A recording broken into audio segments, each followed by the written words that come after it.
good morning, children. Well, in today's class of economic application, we shall continue the lesson which we had started in the last video lesson. Well, in the last class, a bit of recap first what we did in the last class. Well, we studied about mixed economy and the characteristic features of mixed economy.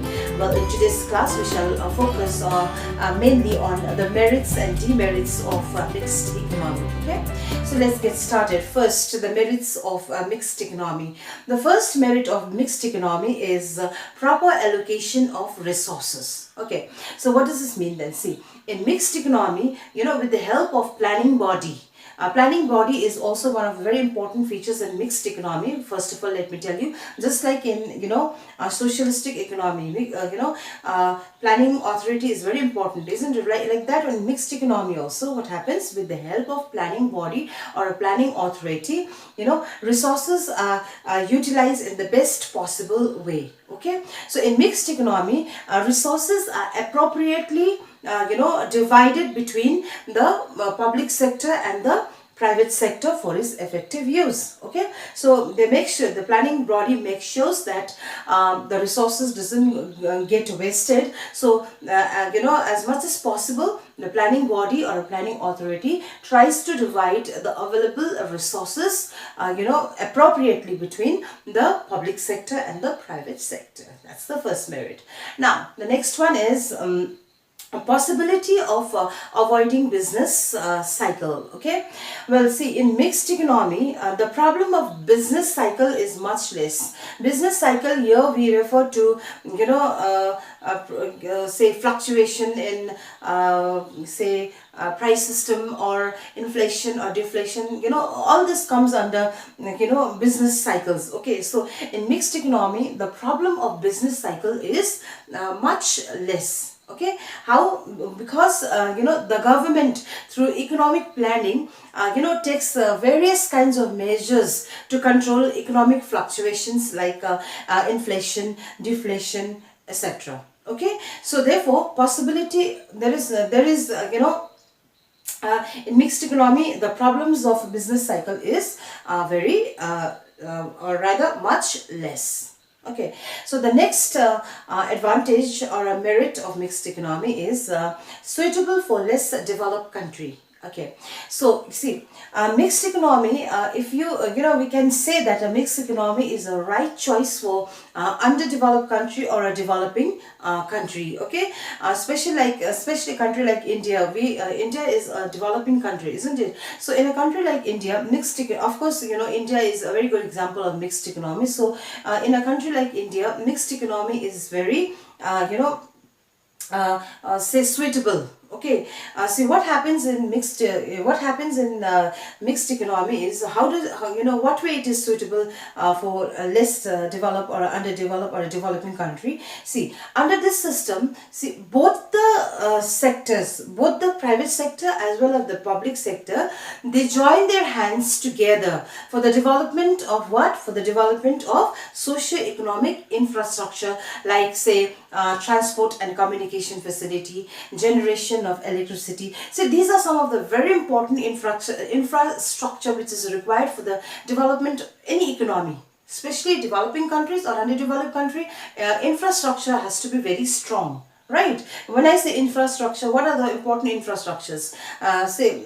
Important ones are the road, transport, communication, generation of electricity, etc. These are very important infrastructure in any developing countries, right? So therefore, for the for less developed country or for developing country, mixed economy is the right choice. As I said just now, why? Because both the sector, they join hands together for what? For the development of socio-economic infrastructure, like what I said just now, generation of electricity, development of transport and communication facility, etc. Okay, well, the next advantage is social interest and welfare. Okay, social interest and welfare. What does this mean is that, just like in socialistic economy, what we saw is that one of the main feature in socialistic economy is social welfare, right? So likewise, in mixed economy also, the main priority is given for what? For the social welfare of the people through effective economic planning.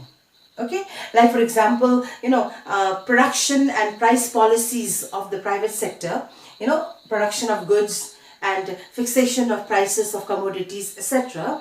All these in the private sectors are checked by the government through its what? Through what? Planning authority, isn't it? Okay, planning body. Okay, so all this, in private sector, whatever like production of goods or price policies, fixation of prices, etc. in the private sector is controlled by the government through what? Through planning body or planning authority for what? For what? To achieve maximum social welfare and to put a check on the monopoly of the private entrepreneurs or private sector, to make sure that they do not make unnecessary profit and neglect the social welfare and all. Because just like in socialistic economy, in mixed economy also much priority is given to the what? To the social welfare. So social welfare is the main priority even in mixed economy, just like in socialistic economy, right? Okay, next point. Okay, good compromise between capitalism and socialism. Okay, you know what is, by now all of us know what is capitalism and what is socialism, right? So, mixed economy, the most important advantage or a merit is that mixed economy encourages the private entrepreneur or a private sector to grow. Okay, it's not like in socialism. In private, of course, in in capitalism, obviously private entrepreneurs owns the means of production, etc. In socialism, what happened? Their rights are almost like curtailed, right? A lot of control is there. But such is not like that in mixed economy. In mixed economy, what happens is that, the government encourages the private entrepreneur or private sectors to grow. But at the same time, what happens is that government, also imposes some kind of restriction. Okay, government doesn't give free hand, of course, but government encourages the private entrepreneurs to, operate and work like that. They are encouraged to grow. Okay, to grow their business, but at the same time, what does the government do? The government also imposes some sort of restrictions. Okay, why? So that their aim may not change. The aim should be so that their aim, that means to put a check on the maximization of what? Their personal growth. Otherwise, what happens? If there is no check, then what happens? Their aim will be what? Profit. Their main motive will be what? Profit. So to see that they are allowed to grow, private entrepreneurs are allowed to grow in mixed economy, but at the same time the government imposes some sort of restriction so that they do not aim at maximizing their personal growth only, so that they also give some attention towards social growth as well. Okay, so that's one of the advantages of mixed economy. Now let us see the next point. Next point is balanced growth. Okay, balanced growth is another merits of mixed economy. Well, see, under mixed economy, balanced growth is possible. Okay, now what happens is that very often, what does the government do? Very often, government invests money in those sectors where, where high capital investment is required. Okay, see, there are many, so-called sectors where a lot of capital means what? Money. Your capital means money, okay? A lot of capital investment or money is required, okay? Where private entrepreneurs may not be interested. You understand? They may not be interested, or private entrepreneur may not be able to afford it. You understood? Okay. So in such a situation, what does the government sector do? They come forward and invest in those sectors where huge capital investment is required, or where private entrepreneurs cannot afford or are not interested. So that way, what happens? A sort of balance is created, or balance is made in the growth. Otherwise, what happens? There are some sectors, as I said, where huge investment is required. Private entrepreneur is not interested. Even if they are interested, they do not have enough capital to invest. So what happens? That particular sector will be neglected, isn't it? So in such a situation, what does the government sector do? The government sector or a public sector, they come forward and invest in such sectors so that the growth is balanced. Otherwise, what happens if the public sector also, obviously, as I said just now, private sector may not be interested, or they may not be having enough fund, and on top of that, even public sector do not take any initiative, then what happens? The growth will be imbalance, right? So in mixed economy, such kind of drawbacks are taken care of, so that growth is balanced. Okay, so that's it. Next point is flexible. Okay, now what is that? See, in mixed economy, so mixed economy has a quality of flexibility. You know, flexibility means here in this term, it means it can be, it's not rigid, it can be changed anytime according to the need. Okay, so in mixed economy has the quality of flexibility. That means according to the need of the country, according to the need of the economy, if the government if the government wishes to change certain industries from private to public, or from public to private, then it can, it can easily do that. They can, this interchange from private to public or public to private can easily be done. You understood? Okay, so they think, so keeping in mind, sometimes, as I said just now, that sometimes there may be a need. You understood? There may be a need in the economy. Maybe for the sake of balanced growth. We talked about balanced growth just before this point, right? Maybe for the balanced growth or something like that, according to the need of the economy, or a need of a country. If there is a need required for a change from the industries from the private sector to convert into public, or from public to private, then it can easily be done anytime. Okay, so such sort of flexibility is always there in mixed economy. Right. Okay. So, well, see, these are the merits that we saw just now. These are the merits of or advantages of mixed economy. Now we will see the disadvantage. We will see the demerits of mixed economy. Okay, what are the shortcomings of mixed economy that we're going to see right now?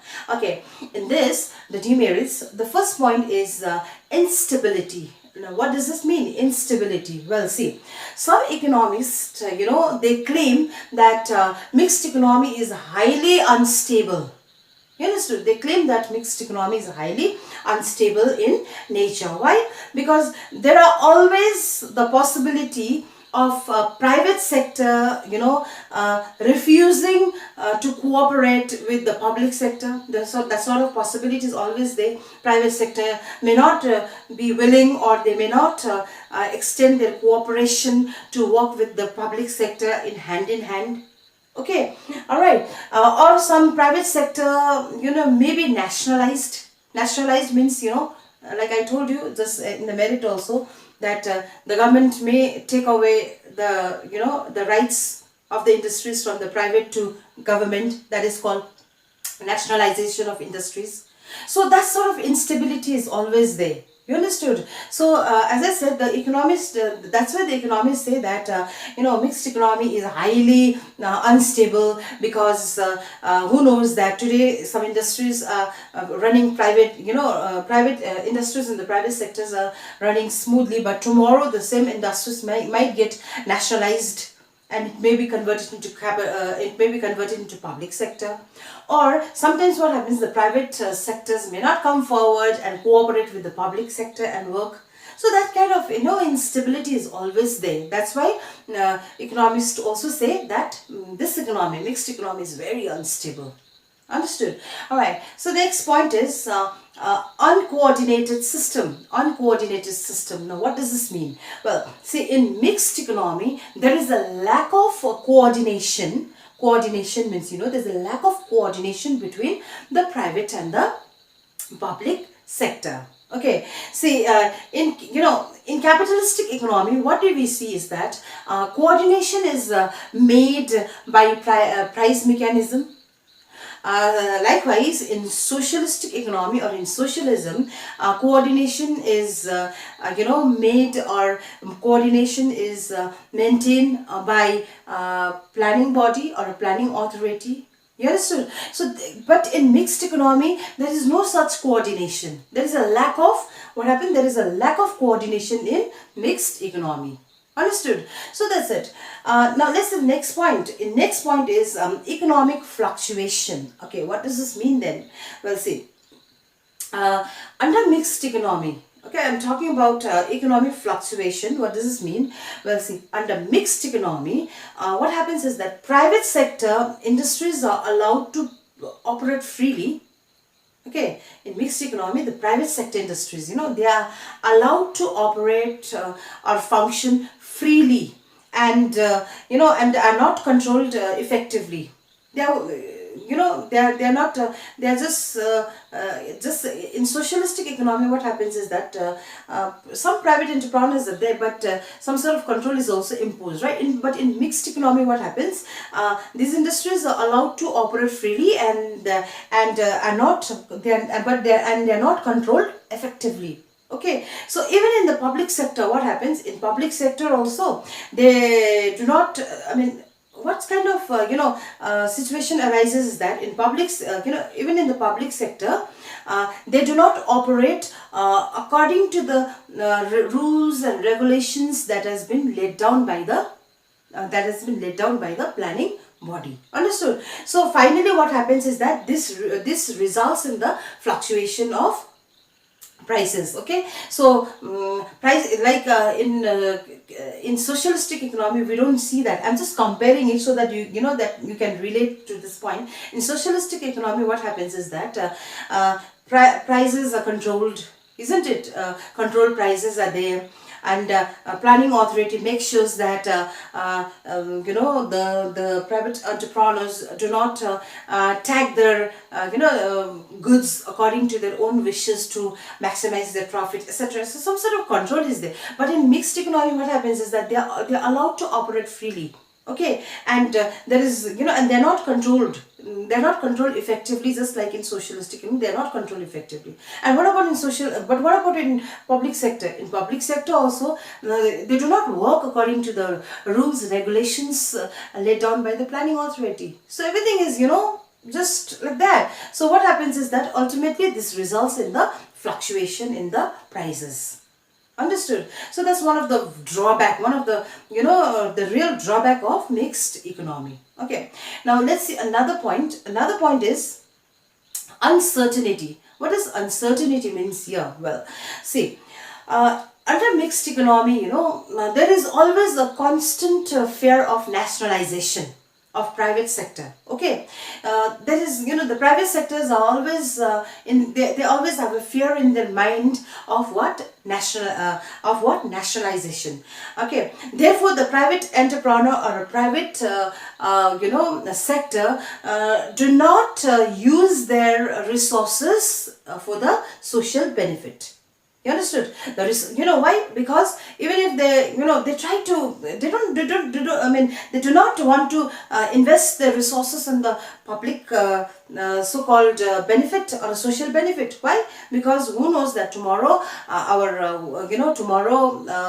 such a, you've led industry, or you started a business with such a lot of, blood and sweat and all, and then finally one day it might get nationalized. Nationalized means, and it might be taken away by government, it may be converted into public sector. That kind of fear is always there. So what happens is that their aim or their motive will be more of profit than of social welfare. Their motive will be to earn more of the profit than to invest in social welfare. Okay, and this comes why? This comes because of what? Mainly because of nationalization of industries, etc. and all. Okay, so that sort of uncertainty is always there in mixed economy, and this is one of the very important drawback also. Okay, so well, now let's see the next point. The next point is loss of efficiency. Okay, so one of the drawback or demerit of mixed economy is what? Loss of efficiency. Now, how does it happen? Let's see. In mixed economy, what happens is that both private sector as well as public sector suffers due to what? Suffers due to lack of efficiency. How? Well, see, in public sector suffers. How does the public sector, or in what way does the public sector suffers then? So in public sector, what happens is the public sector means the government sector, isn't it? So in public sector, the government employees do not perform their responsibility, effectively. In public sector, the government employees do not, perform their responsibility effectively. And what about in the private sector? In the private sector, efficiency goes down. Efficiency goes down. Why? Because government imposes so much of restriction in the form of control, in the form of, permits, in the form of licenses, that, they become very inefficient. You understood? So we see inefficiency in public sector as well as in private sector. So this is one of the main drawback also, that there is a loss of efficiency in mixed economy. You understood? As you know, mixed economy, we have both the sector, private, public. So in both the sectors we saw there is a loss of efficiency. Okay, well, so these are, I think we're going to stop here for today. So what we did today is the merits and demerits of a mixed economy. It was quite a long video lesson, I guess. So if you have any confusion related to this topic, you can always WhatsApp me at the number that has been provided by the school. Then till then, if you have any queries, you can also always WhatsApp me for clarification. I'm always there. Till then, stay connected and stay safe.